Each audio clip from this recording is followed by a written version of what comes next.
기도로 시편 말씀을 읽으며 12월 18일 대림절 넷째 주일 예배를 하나님 앞에 드리겠습니다. 하나님이여, 우리를 돌이키시고 주의 얼굴빛을 비추사 우리가 구원을 얻게 하소서. 만군의 하나님 여호와여, 주의 백성의 기도에 대하여 어느 때까지 노하시리이까? 주께서 그들에게 눈물의 양식을 먹이시며 많은 눈물을 마시게 하셨나이다. 우리를 우리 이웃에게 다툼거리가 되게 하시니 우리 원수들이 서로 비웃나이다. 만군의 하나님이여, 우리를 회복하여 주시고 주의 얼굴의 광채를 비추사 우리가 구원을 얻게 하소서. 아멘. 사랑의 아버지 하나님, 우리가 아버지의 구원을 기대합니다. 아버지, 우리의 어려움을 돌아보소서. 예배하는 이 시간 우리 마음을 위로하시고 우리에게 평안을 더하여 주시옵소서. 예수님의 이름으로 기도하옵나이다. 아멘. 함께 하나님을 찬양하겠습니다. 우리가 함께 부를 찬송은 찬송가 112장 그 맑고 환한 밤중에입니다. 함께 찬송하겠습니다.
봉헌 시간입니다. 여러분께서 후원하고 싶은 곳이나 후원하고 싶은 이웃을 정하시고 그곳을 통해 하나님께 예물을 드리십시오.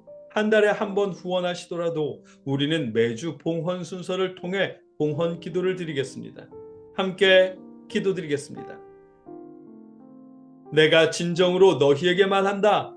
이 작은 사람들 가운데 하나에게 내 제자라고 해서 냉수 한 그릇이라도 주는 사람은 절대로 자기가 받을 상을 잃지 않을 것이다. 아멘. 주님, 연약한 이웃을 통해 하나님께 예물을 드립니다. 아버지 받아주시옵시고 아버지 복을 더하여 주시옵소서. 감사합니다. 주님, 예수님의 이름으로 기도드리옵나이다. 아멘. 이 시간엔 여러분 각자의 기도 제목으로 또 이웃과 나라를 위해 여러분의 목소리로 하나님께 기도드리겠습니다. 사랑의 아버지 하나님, 우리가 아버지 앞에 기도하게 하시니 감사합니다. 우리가 하나님께 기도할 때에 아버지 우리의 기도를 들어주시옵소서.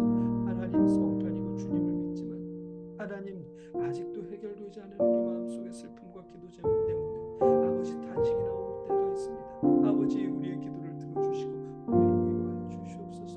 우리 마음의 평안을 더하여 주시옵소서. 주님의 오신 소식이 성탄의 소식이 우리에게 위로가 되게 하시고 평화가 되게 주시옵소서. 우리 이웃들에게도 주님 역사하여 주시옵소서. 가족을 잃은 아버지 슬픔을 당한 그 이웃들에게 아버지 위로하여 주시옵시고 주님의 복된 소식이 아버지 주님의 오신 소식이 그들에게도 복된 소식이 되게 하여 주시옵소서. 우리 턴투갓을 회복시켜 주시고 아버지 하나님 전면으로서 주님의 복음을 접하는 사람들이 많아지게 하여 주시옵소서. 주님 감사합니다. 주님 예수님의 이름으로 기도합니다. 아멘. 사랑의 아버지 하나님, 우리의 기도를 들어주시옵시고 마음의 소원과 기도 제목을 이루어 주시옵소서. 예수님의 이름으로 기도드리옵나이다. 아멘. 나는 전능하신 아버지 하나님 천지의 창조주를 믿습니다. 나는 그의 유일하신 아들 우리 주 예수 그리스도를 믿습니다. 그는 성령으로 잉태되어 동정녀 마리아에게서 나시고 본디오 빌라도에게 고난을 받아 십자가에 못 박혀 죽으시고 장사된 지 사흘 만에 죽은 자 가운데서 다시 살아나셨으며 하늘에 오르시어 전능하신 아버지 하나님 우편에 앉아 계시다가 거기로부터 살아있는 자와 죽은 자를 심판하러 오십니다. 나는 성령을 믿으며 거룩한 공교회와 성도의 규제와 죄를 용서받는 것과 몸의 부활과 영생을 믿습니다. 아멘. 오늘 우리가 함께 읽고 나눌 하나님의 말씀은 로마서 1장 1절로 7절까지의 말씀입니다. 한 목소리로 함께 읽겠습니다. 예수 그리스도의 종 바울은 사도로 부르심을 받아 하나님의 복음을 위하여 택정함을 입었으니 이 복음은 하나님의 선지자들을 통하여 그의 아들에 관하여 성경에 미리 약속하신 것이라. 그의 아들에 관하여 말하면 육신으로는 다윗의 혈통에서 나셨고 성결의 영으로는 죽은 자들 가운데서 부활하사 능력으로 하나님의 아들로 선포되셨으니 곧 우리 주 예수 그리스도시니라. 그로 말미암아 우리가 은혜와 사도의 직분을 받아 그의 이름을 위하여 모든 이방인 중에서 믿어 순종하게 하나니 너희도 그들 중에서 예수 그리스도의 것으로 부르심을 받은 자니라. 로마에서 하나님의 사랑하심을 받고 성도로 부르심을 받은 모든 자에게 하나님 우리 아버지와 주 예수 그리스도로부터 은혜와 평강이 있기를 원하노라. 아멘. 지난주에 우리가 나눈 말씀에서는 예수님께서 손수본을 보여주신 것처럼 우리도 연약한 지체를 위해 절제하고 서로가 서로를 포용하는 것이 옳다고 말씀하셨습니다. 그렇게 말씀하신 이유는 평화의 복음이 빛을 잃고 다툼의 이유가 되었기 때문입니다. 우리가 읽고 나누는 로마서 말씀은 바울이 로마에 있는 신앙인들에게 쓰신 편지입니다. 로마에 있는 성도들은 주로 이방인들이었습니다. 그리스 로마의 신, 그러니까 제우스나 헤라, 포세이돈이나 이런 신들을 믿다가 복음을 접하고 예수님을 믿은 사람들이 로마 교회의 성도들이었습니다. 이 사람들은 성인이 다 되어서 예수님을 영접했으니 예수님을 믿기 전 그때까지 먹어오던 고기를 우상에게 바친 제물이라는 이유만으로 단번에 끊을 수 없었고 계속 먹었습니다.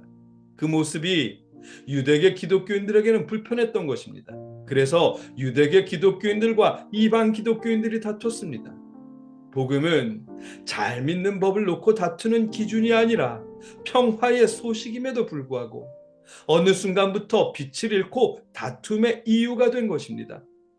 하나님은 그래서 바울을 통해 로마서를 말씀하셨습니다. 로마 교회를 조금 더 살펴보면 로마에 있는 기독교인들은 대부분 이방인이었지만 그들에게 복음을 전한 사람들은 바울처럼 유대계 기독교인이었습니다. 복음이 전해지기 전부터 로마인들은 유대교에 큰 관심을 보였다고 하거든요. 유대인들의 정결하고 거룩한 삶을 동경하면서 스스로 유대교 회당을 찾아가는 로마인들이 많았답니다.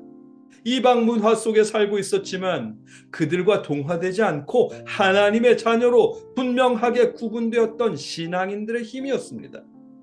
그 힘에 이끌려 회당을 찾은 로마인들은 그 당시 회당에서 예배드리던 초대교회 신앙인들을 만났고 복음을 접했습니다. 유대교처럼 거룩하고 정결한 삶을 살면서도 유대교처럼 할례를 요구한다거나 율법을 강요하지 않는 기독교에 더 큰 매력을 느꼈고 그래서 로마인들은 예수님을 믿었던 것입니다. 그런데 이 부분, 그러니까 복음을 믿어 하나님의 자녀가 되었으면서도 할례를 받지 않고 율법을 지키지 않는다는 이 부분이 유대계 기독교인들과 이방 기독교인들의 다툼의 원인이 되었던 것입니다. 복음을 통해 하나님의 자녀가 되는 영광과 하나님의 자녀로서 평화를 얻었건만 할례나 율법이라는 조항 때문에 복음의 평화는 사라지고 다툼이 생겼던 것입니다. 예수 그리스도의 복음은 다툼을 위한 것이 아닙니다. 어떻게 믿어야 더 잘 믿는 것인가에 대한 정답을 놓고 갑론을박하는 것은 복음의 목적이 아닙니다. 복음은 하나님을 거부하려는 우리 본성의 죄로부터 우리를 자유하게 하시고 하나님 안에서 평안을 누릴 수 있도록 구원하시는 것이 복음의 목적입니다. 로마 교회는 그 목적을 잃어버리고 다투기 시작한 것입니다. 하나님은 복음의 의미를 다시 기억하게 하시려고 바울을 통해 로마서를 말씀하셨습니다. 예수 그리스도의 종 바울은 사도로 부르심을 받아 하나님의 복음을 위하여 택정함을 입었으니 아멘. 하나님은 바울을 택하셨고 주님을 믿으면서도 서로 나뉘고 다투는 이들에게 복음의 의미를 다시 깨우쳐 주셨습니다. 본문 2절로 3절입니다. 이 복음은 하나님이 선지자들을 통하여 그의 아들에 관하여 성경에 미리 약속하신 것이라.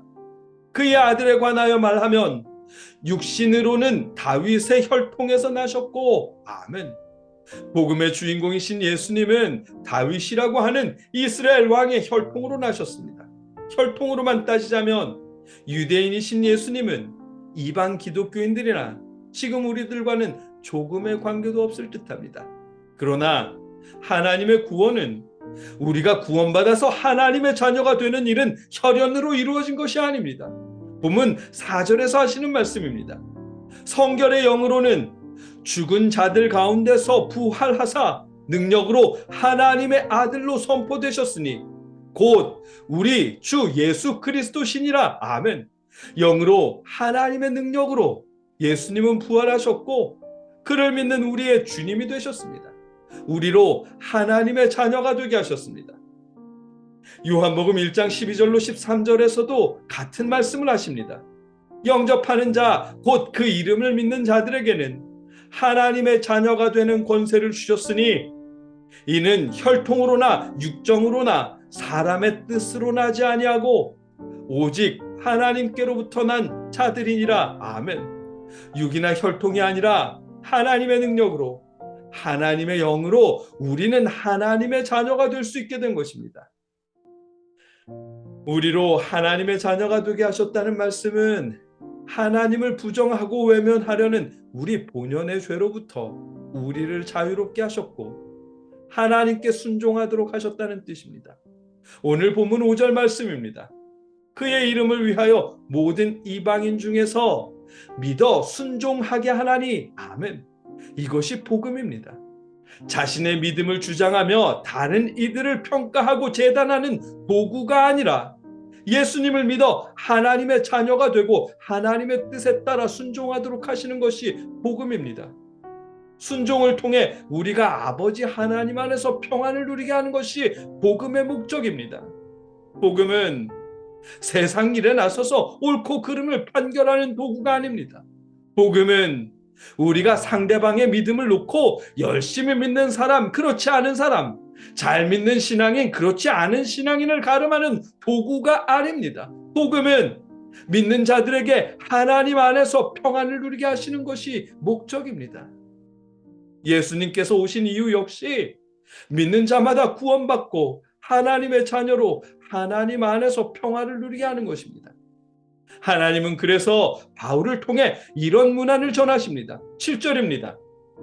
로마에서 하나님의 사랑하심을 받고 성도로 부르심을 받은 모든 자에게 하나님 우리 아버지와 주 예수 그리스도로부터 은혜와 평강이 있기를 원하노라. 아멘. 복음을 통해 예수를 믿고 하나님의 자녀가 된 모든 사람들에게 하나님과 예수 그리스도로부터 은혜와 평강이 있기를 구하고 있습니다. 이 말씀에서 평강이라는 말은 유대식으로 하면 샬롬이라는 인사인데 그 의미는 전쟁이나 기근처럼 정신적으로 육체적으로 힘들고 어려운 모든 일들이 해결된 후에 느낄 수 있는 평화를 의미하는 것입니다. 영적으로나 물질적으로나 인간관계 안에서의 모든 어려움이 해결되고 안식하며 쉼을 얻을 수 있는 복이 바로 평안입니다. 본문은 그 평안의 복을 믿는 모든 이들에게 빌어주는 것입니다. 왜냐하면 이 평화야말로 예수님이 오신 이유이고 복음을 통해 우리가 얻게 되는 복이기 때문입니다. 주님은 우리의 평화를 위해 오셨습니다. 그럼에도 로마 교회에서는 먹는 문제나 신앙의 모습을 가지고 다투며 싸웠고 평화를 잃었습니다.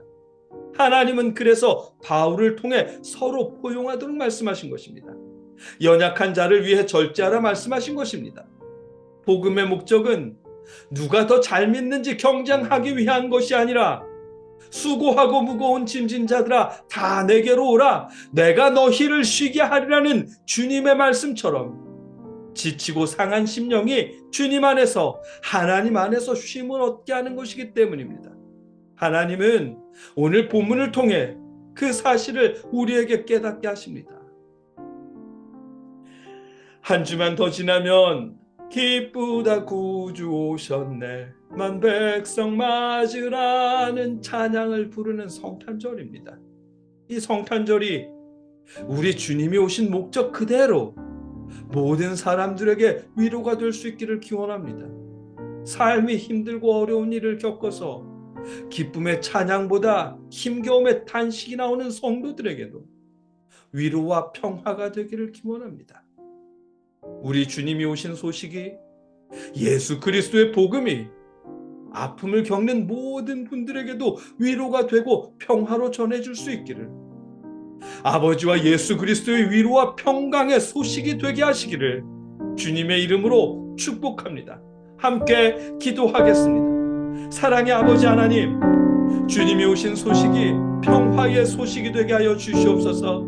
삶에 지친 모든 영혼들이 주님의 복음 안에서 위로를 얻고 평화를 누릴 수 있도록 아버지 역사하여 주시옵소서. 감사합니다. 주님, 예수님의 이름으로 기도드리옵나이다. 아멘.